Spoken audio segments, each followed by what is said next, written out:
Hello, welcome to the BT360 podcast, What's Up in Business Travel, a weekly podcast where we update you on what's up this week in the world of business travel. This podcast is great for those who need to know what's happening, all in less than 15 minutes. My name is Ash. Let's get started.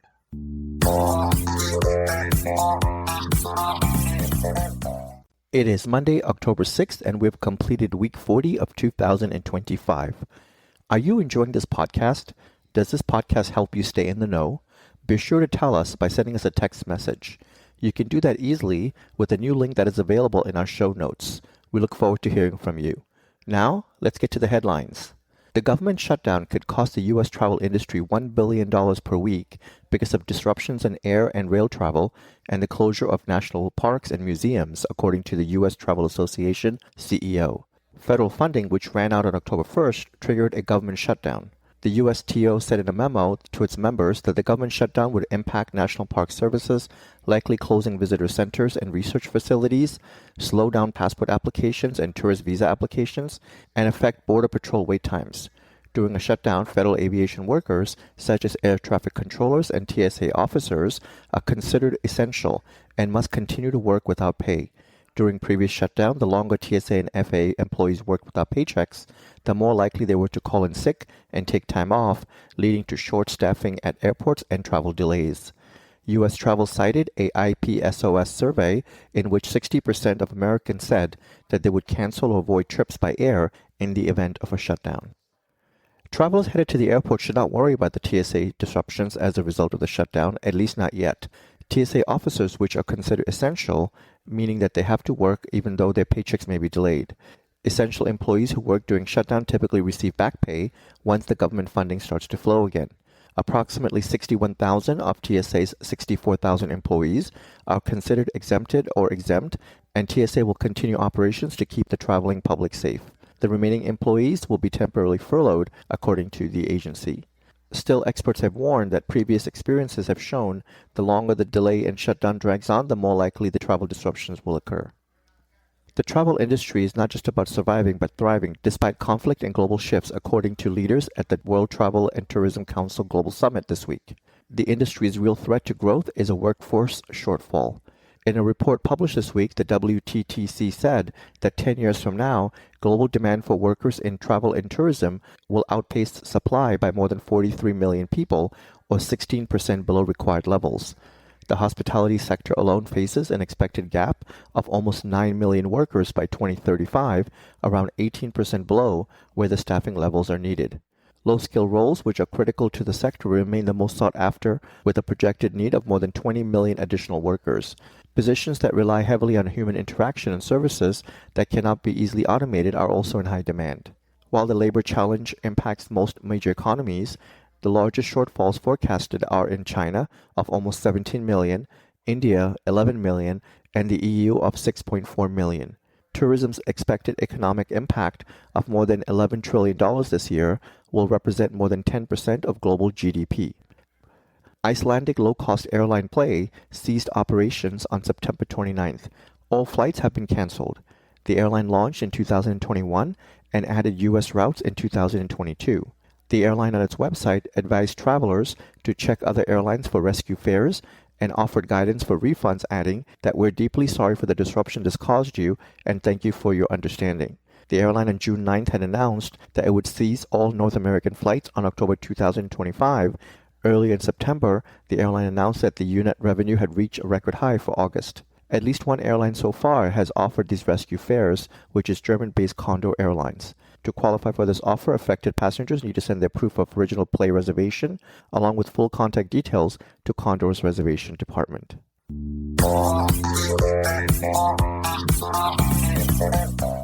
Now, in news that impacts the travel industry. The Lufthansa Group said it would shed 4,000 jobs by 2030 with the help of artificial intelligence, digitalization, and consolidation work among member airlines, even as the company reported strong demand for air travel and predicted stronger profits in years ahead. Most of the lost jobs will be in Germany, and the focus will be on administrative rather than operational roles. Lufthansa said it is moving to deepen the integration among member airlines and is reviewing which activities will no longer be necessary in the future, for instance due to duplication of work. The Lufthansa Group includes Germany's biggest airline, Lufthansa, as well as Austrian Airlines, Swiss, Brussels Airlines, and ITA Airways, the successor to Alitalia. It had over 100,000 employees in 2024 and generated $44 billion. The U.S. Federal Aviation Administration has extended its order that limits the number of hourly movements, arrivals, and departures at Newark Liberty Airport through October 24, 2026. The order initially was set to expire on December 31st of this year, and the FAA has been considering such an extension since August. In addition, the agency expanded the number of movements allowed to 72 from 68. The initial order proposed in May and finalized in June was in response to the significant number of delays and cancellations at Newark beginning in late April due to the combination of runway closure at that time, 3 IT outages, and the reduction in available air traffic controllers. Waymo has launched a program for corporate customers, the autonomous ride-hailing company announced. Dubbed Waymo for Business, the service is targeted for business travel, commute, and courtesy rides for customers, guests, and event attendees. Waymo has conducted a pilot with a variety of organizations. Waymo's business portal allows managers to set program parameters and manage users. There are customizable promo codes to manage rides for events, and reporting tools track budgets and allow for monitoring ride activity. Waymo currently operates in San Francisco, Phoenix, and Los Angeles, and Waymo for Business can be hailed using the Waymo app. Stay with us. We'll be right back. Imagine booking a flight, reserving a hotel, and filing your expense report, all during your favorite coffee break at your desk. That's what Italite makes possible, a modern, all-in-one platform for business travel and expenses. Why choose Italite? Because we combine smart technology with effortless workflows, helping companies save money while making travel simpler and faster for employees. Italite, the smarter way to travel for work. Discover more at italite.com.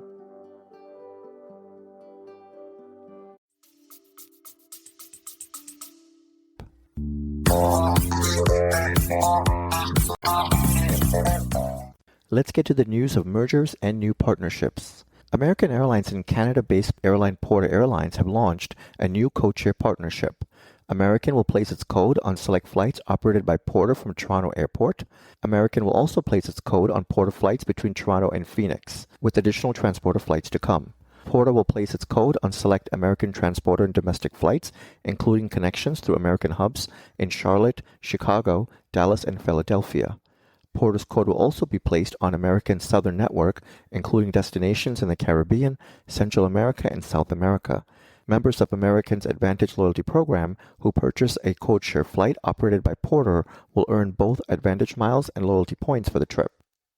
Qatar Airways has expanded its codeshare with IHG brands Aer Lingus and Level on U.S. routes. Qatar Airways will add its code to Aer Lingus flights from Dublin to 11 U.S. cities. In addition, Qatar Airways has reintroduced its codeshare agreement with IAG's Level for flights between Barcelona and Boston, Los Angeles, Miami, JFK, San Francisco. Members of Qatar Airways' Privileged Loyalty Program can earn ABS currency on these codeshare flights with Aer Lingus and Level, according to Qatar Airways. Gol, the Brazil-based airline owned by Abra Group, has called up its merger talks with Azul, another Brazil-based airline. Each had signed a memo of understanding in January to combine their operations in Brazil.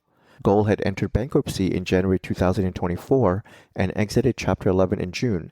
That same month, Azul filed for Chapter 11. Azul in a statement acknowledged the discontinuation of merger talks and announced the termination of the codeshare agreement with Gol initiated in May of 2024. Azul said it will honor all tickets issued under the codeshare agreement. Taiwan-based airline Starlux Airlines unveiled the next phase of its developing codeshare partnership with Alaska Airlines. Starlux announced it will be adding 12 new U.S. cities to its codeshare network, bringing its total North American network to 20 destinations linked via direct flights to Taipei.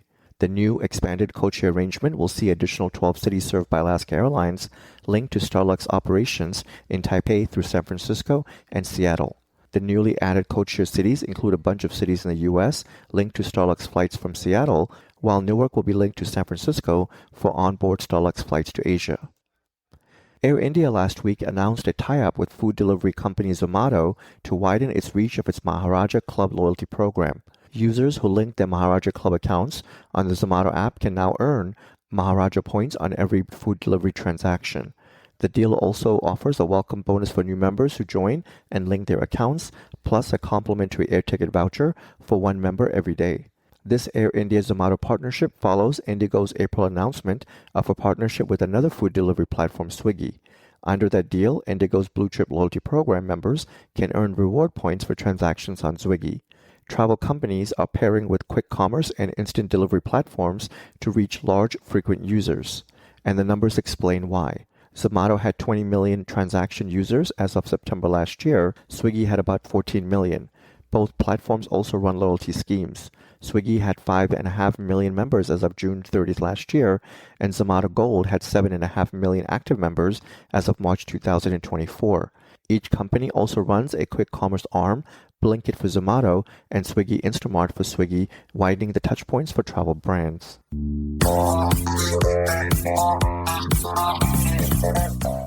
And now, news of new travel services and improvements.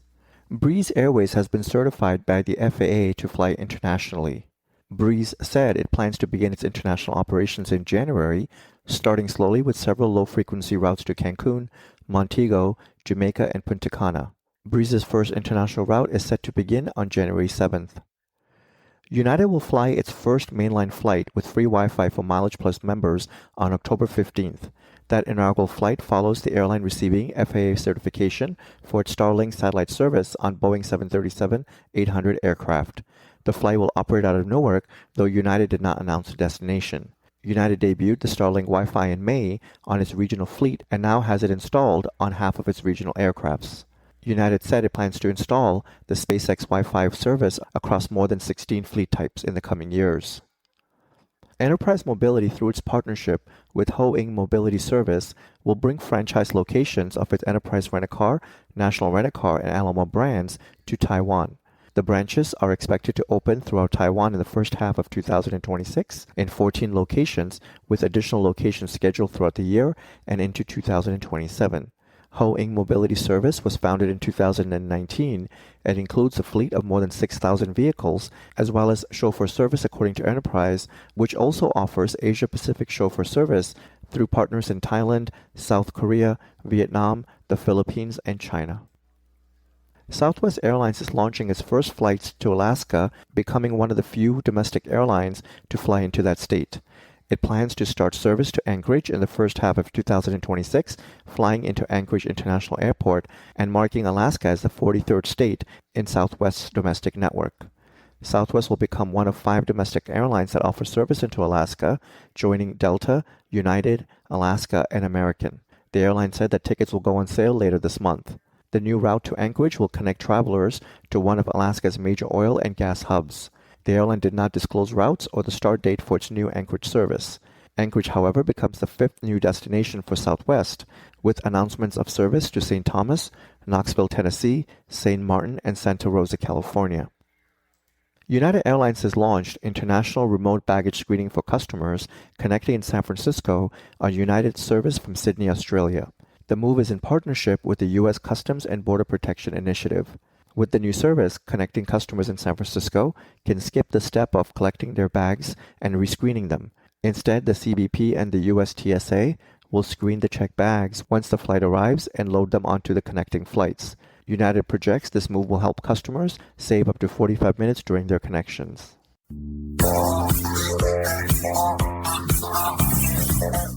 With that, thank you for joining us, and I would like to ask you to tune in again next week on Monday morning to get your weekly update. We hope that you will make this a regular part of your week and listen in while you're on the move or sitting back and sipping your coffee. You can subscribe to this podcast by searching Business Travel 360 on Apple or Google Podcasts, Spotify, iHeart, or Pandora. Be sure to share this podcast with everyone you know so that they can also benefit from getting to know more about what's up in business travel. You can always find more information on businesstravel360.com. Have a great day and travel well.